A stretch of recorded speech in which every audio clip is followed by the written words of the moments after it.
Boruto មកសួរមកគី Boruto វាជាតួឯកនៅក្នុងរឿង Boruto ដែលជា season 2 ឬក៏រឿងបន្តពី Naruto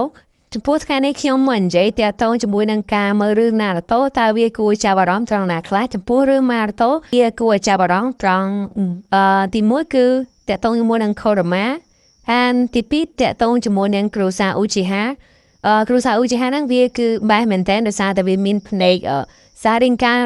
អីផ្សេងណាអូខេហ្នឹងហើយប៉ុណ្ណឹងហើយជាមួយនឹងរឿងហ្នឹងទី1គឺ Naruto មាន Kurama ក្នុងខ្លួនហើយ Kurama ហ្នឹងយើងចង់នឹងហាច់ចេះខាងពីដើមរឿងយើងមើលដំបូងយើងគិតថាចាត់ Naruto ហ្នឹងគឺប្រហែលជាគ្រប់គ្រង Kurama បាន easy ណាក៏ប៉ុន្តែវាមិនមានជាការងាយស្រួលអីនោះទេដោយសារតែ Kurama ហ្នឹងវារៀងខ្លាំងដែរអញ្ចឹងហើយវាធ្វើឲ្យ Naruto វឹកហាត់វឹកអីណាចំណុចពិសេសក្នុងរឿងហើយវាតាក់ទងជាមួយនឹង Madara ហើយឬក៏ Obito ហើយនឹង Akatsuki ទៀតគឺវាបែបមែនតើចំពោះNaruto វាគឺចប់ដោយ happy ending វាមែនតើ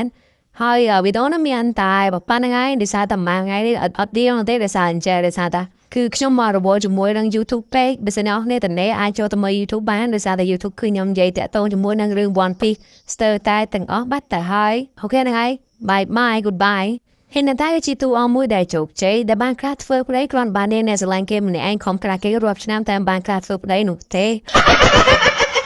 ហើយតែជាទូអង្គមួយដែលស្អាតហើយខ្ជូតហើយក៏ខ្លាំងផងដែរក៏ប៉ុន្តែនាងស្រឡាញ់គេម្នាក់ឯងតែបែបជោគជ័យ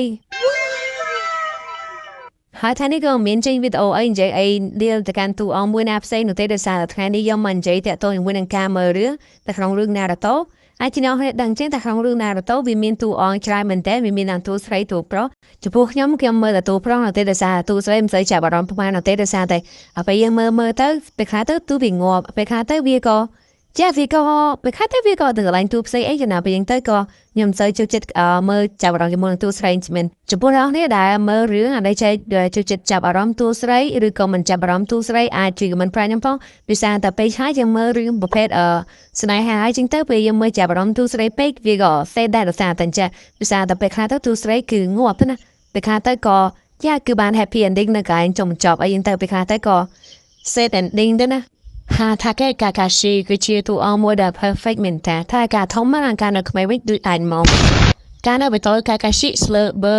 ភ្លើដោយក្បាលជុក Sasuke ចឹងគ្មានគិតអីទាំងអស់អាណាងល់សំខាន់វារួមម្នាក់ហេខ្លាំងម្នាក់ហេបហើយមានអាពេលនោះគិតយល់ជួយទៅសង្គ្រោះObito ប៉ុន្តែតែមិនទាន់ទេObitoវាងាប់ហើយវាក៏ផាំងខ្វែងព្រៃឲ្យ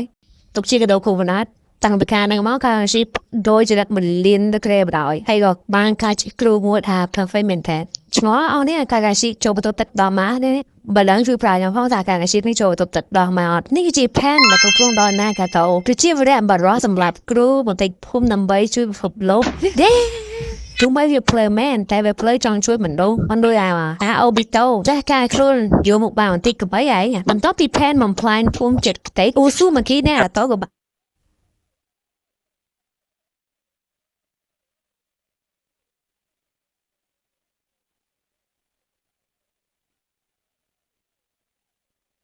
អូនហងខ្លួនNarutoក៏ដើរកំហុសកាយខ្លួនដែលបងជួយខ្លួនឯងជួយសង្គ្រោះភូមិហើយងាប់អត់ប្រយោជន៍បណ្ដោះមួយនេះ